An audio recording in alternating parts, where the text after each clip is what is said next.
കുറിച്ചൊന്നും ഞാനിപ്പോ പറയുന്നില്ല, മുൻഗാമിയെ കുറിച്ച്. എന്നിട്ട് 1 കോടി രൂപ തികഞ്ഞില്ല എന്നാണ് ആദ്യം ഇവർ പറഞ്ഞത്. പിന്നെ പറഞ്ഞു 1 കോടി രൂപ ഞങ്ങൾ KPCC അക്കൗണ്ടിൽ കൊടുക്കും എന്ന്. ഇതൊക്കെ ഈ കേരളം ചർച്ച ചെയ്യണ്ടേ? ഞങ്ങൾ ഈ 2 വർഷ കാലയളവിൽ ഇവരുടെ പണം ആദ്യഘട്ടത്തിൽ ഒന്നും ചോദിച്ചില്ലല്ലോ. ഇവർ പിരിച്ചിട്ടുണ്ടാവും, ഇവർ പിരിക്കട്ടെ, ഇവർ വരട്ടെ, ഇവർ പ്രഖ്യാപിക്കട്ടെ എന്ന് കാത്തിരുന്ന നമ്മളൊക്കെ. എന്നാൽ അതിന്റെ ഒരു കണക്കുമില്ല.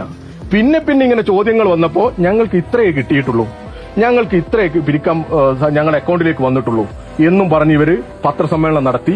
അതിന്റെ പുറമെ ഇവര് പറയാ ഒരു നാണവും ഇല്ലാതെ DYFI പിരിച്ച പണത്തിന്റെ ഇൻട്രസ്റ്റ് എന്താ അവർ ചെയ്തത്? അവരോട് എന്താ പറയണ്ടേ? ഉളുപ്പുണ്ടോ ചങ്ങായിമാരെ എന്നല്ലേ ചോദിക്കണ്ടേ? നാണമുണ്ടോ എന്ന് ചോദിക്കണ്ടേ? ഞങ്ങളുടെ ഇൻട്രസ്റ്റിന്റെ അത്ര പോലും പിരിക്കാൻ പറ്റാത്ത മൂത്ത കോൺഗ്രസും യൂത്ത് കോൺഗ്രസും ഒരു ഉളുപ്പും മാനവും ഇല്ലാതെ ഈ ദുരന്ത ബാധിതർക്ക് നിർമ്മിച്ചു കൊടുക്കുന്ന വീടിന്റെ ഏതോ കിനിഞ്ഞിറങ്ങുന്ന ഭാഗമുണ്ട് എന്നും പറഞ്ഞിട്ട് പരിഹസിച്ച് പുച്ഛിച്ച് ഈ സംവിധാനത്തെ ആകെ ആക്ഷേപിക്കാൻ വരുമ്പോ അവരെയൊക്കെ എന്താ പറയാ? സത്യം പറഞ്ഞാൽ വലിയ ഒരു പ്രയാസമാണ് ഈ ഘട്ടത്തിൽ നമുക്കൊക്കെ ഉണ്ടാകുന്നത്. ഇങ്ങനെ ഒരു ഭാഗത്ത് കള്ളത്തരം ചെയ്ത് ഫുൾ കൊള്ള നടത്തി, തട്ടിപ്പ് നടത്തി ഈ ദുരന്ത ബാധിതരുടെ നമ്മൾ നേരത്തെ ഉപയോഗിച്ച പദങ്ങളുണ്ട്, ശവന്തൂക്കികൾ എന്ന്.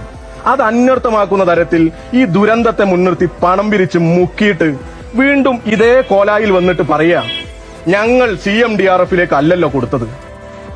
3 തവണ ഞങ്ങൾ പത്രസമ്മേളനം വിളിച്ചു പറഞ്ഞു, നിങ്ങളെ എല്ലാവരെയും ക്ഷണിച്ചു, നിങ്ങളുടെ തിരുവനന്തപുരത്തുള്ള പത്രമാധ്യമ സുഹൃത്തുക്കളോട് പറഞ്ഞു, ഞങ്ങളുടെ അക്കൗണ്ട് കാണിച്ചു കൊടുത്തു. ഞങ്ങൾ പറഞ്ഞു ഇനിയും സംശയം ഉണ്ടെങ്കിൽ നമുക്ക് ഒരുമിച്ച് ബാങ്കിലേക്ക് പോകാം, ഇനി പോട്ടെ, എന്റെ ഒരു വിവരാവകാശ രേഖയുണ്ട്, അതും കാണിച്ചു കൊടുത്തു. ഇതാ ഞങ്ങൾ കൊടുത്ത പണം, അതിന്റെ രേഖ. ഇത് തന്നതാരാ? State public information officer, project implementation unit, Wayanad township project.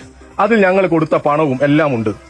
ഇങ്ങനെ ഒരു 20 കോടി രൂപ കൊടുത്ത ഞങ്ങളെ ആക്ഷേപിക്കാൻ ഒരു ഉളുപ്പുമില്ലാതെ വന്നു നിൽക്കുന്നവരുടെ വാർത്തകൾ എത്ര മനോഹരമായിട്ടാണ് നിങ്ങളിൽ പലരും നിങ്ങളുടെ ചാനലിലൂടെ കാണിക്കുന്നത്. യഥാർത്ഥത്തിൽ ഇതിലൊരു മാധ്യമ മാന്യത നിങ്ങളിൽ പലരും പുലർത്തേണ്ടിയിരുന്നു.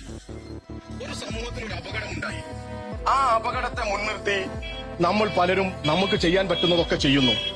അങ്ങനെ ചെയ്യാൻ പറ്റുന്നത് ചെയ്ത ഒരു സംഘടനയെ സംശയത്തിന്റെ മുനയിൽ നിർത്തുകയും ഇതൊന്നും ചെയ്യാതെ ഇത് മുഖ്യതാണോ അല്ലെങ്കിൽ അവരുടെ കെടുകാര്യസ്ഥതയാണോ എന്നൊന്നും അറിയാതെ നിൽക്കുന്ന ഒരു സംഘടനയും ഇതൊക്കെ ചെയ്ത് നല്ല രീതിയിൽ അച്ചടക്കത്തോടുകൂടി ഈ പ്രവർത്തനത്തിന്റെ ഭാഗമായ ഒരു സംഘടനയും, ആ 2 സംഘടനകളെയും നിങ്ങൾ വേണ്ട രീതിയിൽ വിലയിരുത്തിയോ എന്നുള്ളത് കൂടി ഈ സമയത്ത് ചോദിക്കുക.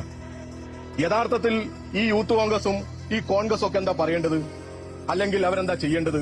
DYFIക്കാരൻ നടന്നു വരുമ്പോ, ഞങ്ങളുടെ DYFIയുടെ സംസ്ഥാന ഭാരവാഹികളൊക്കെ പോട്ടെ, ഞങ്ങളുടെ ഒരു യൂണിറ്റ് സെക്രട്ടറി നടന്നു വരുന്ന വഴിയിലുണ്ടെങ്കിൽ കേരളത്തിലെ യൂത്ത് കോൺഗ്രസിന്റെ സംസ്ഥാന അധ്യക്ഷൻ എണീറ്റ് നിന്ന് അവന്റെ മടുക്കുത്ത് അയച്ചിട്ടിട്ട് കൈകൂപ്പി നിൽക്കണം. നാണം എന്ന് പറയുന്ന അല്പമെങ്കിലും ഉണ്ടെങ്കിൽ അതാ ചെയ്യേണ്ടത്.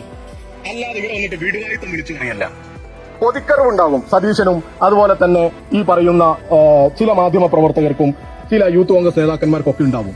കാരണം അവർക്ക് പറ്റിയിട്ടില്ല, ഞങ്ങൾക്ക് ഇതൊന്നും സാധിച്ചില്ല എന്നുള്ളത് അവർക്ക് പറയാം. എന്നാൽ പിന്നെ അവർ അതല്ലേ പറയണ്ടേ? കൊതിക്കറിവൊക്കെ ഉള്ളിൽ വെച്ചോണ്ട് അവർ പറയണ്ടേ ഞങ്ങൾക്ക് പ്രാപ്തിയില്ല, ഞങ്ങൾക്ക് ശേഷിയില്ല, ഞങ്ങളുടെ നേതാവിന്റെ ശേഷിയും പ്രാപ്തിയും ഒക്കെ മറ്റു ചില കാര്യങ്ങളിലാണ് ഞങ്ങൾ വിനിയോഗിച്ചത്, ഞങ്ങൾക്ക് ഞങ്ങളുടെ സംഘടനയെ ചേർത്ത് നിർത്തി ഈ പണമൊക്കെ സ്വരൂപിക്കാൻ പറ്റിയില്ല എന്നങ്ങ് പറഞ്ഞാ പോരെ? പിന്നെയും ഇങ്ങോട്ടാണോ ഈ വെല്ലുവിളിയും ആക്ഷേപമൊക്കെ വേണ്ടത്? അല്ലല്ലോ. അതുകൊണ്ട് എനിക്ക് എന്റെ പ്രിയപ്പെട്ട മാധ്യമ സുഹൃത്തുക്കളോട് പറയാനുള്ളത്, കോൺഗ്രസോ യൂത്ത് കോൺഗ്രസോ അതിന്റെ നേതൃത്വം ചിലപ്പോൾ നന്നായിക്കൊള്ളുന്നില്ല. പൊതുസമൂഹമുണ്ട്, ഇനി അപകടം ഉണ്ടാവാതിരിക്കട്ടെ.